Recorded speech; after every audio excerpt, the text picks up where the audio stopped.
You'll probably get quite sick and tired of seeing this hat, but, well, there it is. You know, I bought this when I was on the Franco-Spanish border in the tiny principality of Andorra. It's worn like this, with the peak, the brim at the back, you see. And it is, in fact, the distinguishing mark, the proud distinguishing mark, of the Andorran Olivador, or olive stuffer. How many of you, I wonder, as you've toy with a dry martini at the bar, have thought of the romance that lies behind the simple stuffed olive, or have witnessed, as I have, the almost unbearable drama of the Corrida de Olivas, or Festival of Olive Stuffing? In Andorra, every boy hopes that he too shall grow up to one of the truly great oliveros. And in fiesta time, people come to watch this traditional sport from as far afield as Cardiff, Madrid, or by air ferry from Leith, as I myself did. Let me try to recreate for you something of the atmosphere of Corrida de Olivas.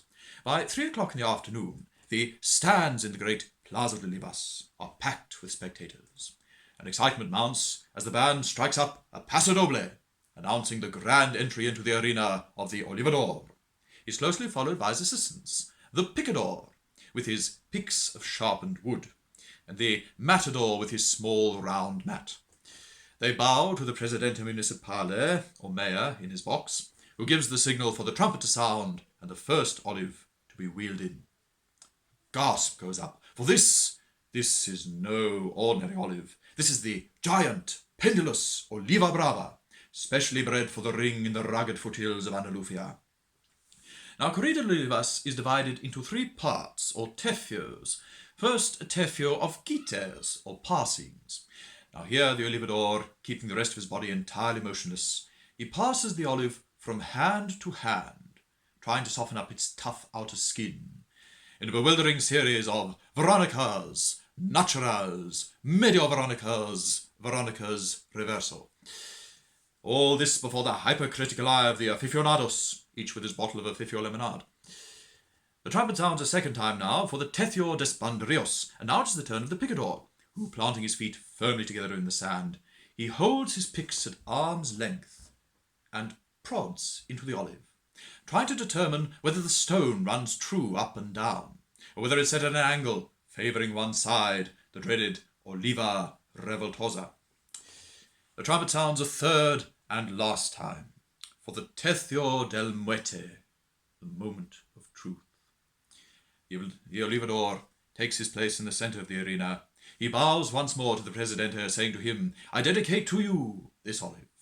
He then places it on his knee, murmuring a prayer to St. James of Compostela, and takes the pica and raises it high above his head. All is hushed. And then, in one sudden movement, he brings the pick jumping down into the heart of the olive, and a great cry goes up of, "Ole! He has made an O!" But before the gutted olive can fall to the sand, it's caught by the matador on his mat, dragged out of the arena and handed over to the estafadores, who are of 2 types, the estafadores pimentos and the estafadores anchovas. Their dread work done, it is distributed among the poor. No olive is ever allowed a second time into the arena, and woe betide the Olivador whose olive is a revoltosa. For then, at the moment of pica, the pick, glancing off the angled stone, will jab hard into his own knee. Cruel sport. Some may think it so. But this is surely more than a sport. This is more than just a vital art form. What we have witnessed here today is total catharsis, the acting out of that primeval drama of man pitted against the olive. And as the sun sets over the now empty Plaza de Olivas, nothing is left but a few footprints in the hot sand, and here and there a telltale smear of olive oil. And one is reminded of those immortal words of Garcio Lorca, the Roy Campbell translation. "All lust and life must pass away to make a cocktail canapé."